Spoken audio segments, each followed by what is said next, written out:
All right, it's cold but sunny. Let's get to work.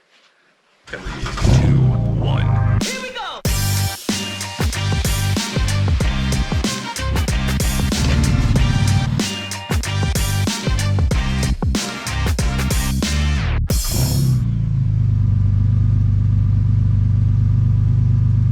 Today, we're gonna be working on the center console. One of the main pieces to this build is gonna be the 8-speed transmission. And in order to do that, we have to install a new shifter. Just got this one in, bought this one off of eBay. Everything looks like it's in fairly good condition. My understanding is it's just a standard 8-speed from a Dodge Challenger or Charger that actually has the 8-speed shifter in it. This one has the slap shift ability too, so you can move it into manual mode, I guess you could say, and go forward and backwards. So that's what we're going to be installing here. I did purchase, as I mentioned a few times, the kit from Jeep Speed Shop. It comes with a plate that gets mounted in the center console. Obviously the shifter goes on top like this, and then yeah, that's how that attaches. We also received the transmission, actually it's called a powertrain control module, so basically a computer for the transmission. So that is in. We also have the transmission wiring harness. I'm not going to open this up because I'm just not going to lay it out yet. It does come with some information on how it actually gets wired in.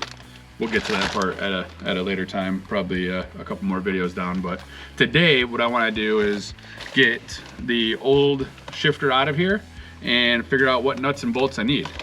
What I found out after doing the oil pan, which I still am waiting on some parts for, is I didn't take into account the new nuts and bolts that I would need to actually get it to attach. So what I want to do in this video is just tear everything apart, temporary fit it so I can actually figure out what nuts and bolts I need, and that should make this piece go along a little bit better. So if we look right here, you'll see that this is the old shifter right here. It's held on by 4 10 mil bolts, 2 here and then 2 up front. It also has the old shifter lines attached in here, so we're gonna get those removed, and I'm not sure what else comes out with it yet, but that's a good start.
Okay, one thing to keep in mind when you're taking off these little clips is they're quite brittle on the old shifter here. So if we look down here, we'll see that this clip was right about there. That's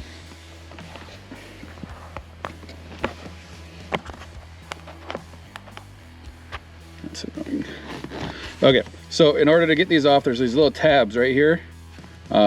This one, if you just pull on the spring, you can pop that out. That comes out really easy. Pull that tab out, and then this one just pops up like this. This one over here, the easiest way I found is there's a screw and a spring holding it together right here. Just undo that. And then there's another tab on this side. Pop those, boom, and we are now out. Okay, one of the other pieces that was a little tricky for us was this is the actual shifter wire that goes underneath. Now, right on the center console towards the front, right under the like the radio, the dash area, I guess you'd say, the front of the center console, there's this grommet that's held on by 2 bolts. I didn't want to cut into it yet because I wanted to figure out if I could reuse it, but it sits on top of, oh, it actually sits like this, two bolts that come out from underneath, and those 2 bolts are 10 mil bolts, and the only way I could reach it is using one of the flexible ratcheting sockets, or wrenches, I guess you could say. These are like the best thing for reaching into hard, cramped areas. And just to show you how cramped this is, let me hop under here. Hopefully you can see it in there, but there's one stud there and another stud way back there. Now, this right stud, I don't even know if I can hold the camera right. Hold it like that. Okay, so there's 2 studs here, the left stud and the right stud. The right stud that's back here, I found if I just pull the carpet out, I can reach it right there. But it came out pretty straightforward. Nothing was rusted or anything, so that is good. All right, so this is the plate right here that you get from Jeep Speed Shop. Todd makes it pretty easy by writing top front on it. I mean, if you can read, you can understand that. So if you're wondering what to do with these big washers / spacers, they actually just go on the bottom right here and tighten them down. They're 10 mil bolts, nice and easy. And then when you go to drop it in right here, we have the 4 studs here and here, and it just fits down there nice and easy. I mean, it doesn't get much easier than that. And then we have the computer module right here, and I believe, I gotta do a little bit more research, but I believe it goes, at least I thought it was supposed to just drop right onto there,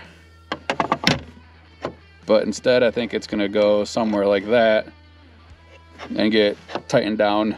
If you can see in here, there's another stud right there. Well, I don't know. I'm gonna have to figure out how that gets mounted in there. I feel like it was supposed to go over these studs, but the studs are in the wrong spot, or maybe not. Doesn't matter. We'll get that mounted in there. Shouldn't be a problem. Okay, so I'm pretty sure that I'm not gonna need any extra bolts at this time to attach the actual shifter. That seemed to go in there nice and easy. The computer, I gotta figure out how this will actually attach. There's a couple resources, or I'll talk to Todd about it, but it looks like most likely the 2 front and the back bolts are all that it attaches to, which should be nice and straightforward. And then I need to figure out, if you look down here, there's a computer of some sort. I don't know if this is meant to replace this, or this is something to do with controlling more stuff inside the vehicle. I'm gonna do a bit of research and we'll figure that out. Because I do know that, like, this piece right here was plugged into the old shifter for the other transmission. Yeah, we'll figure it out. That's about the video for today. So, yeah, thanks for watching. Talk to you guys later. Peace.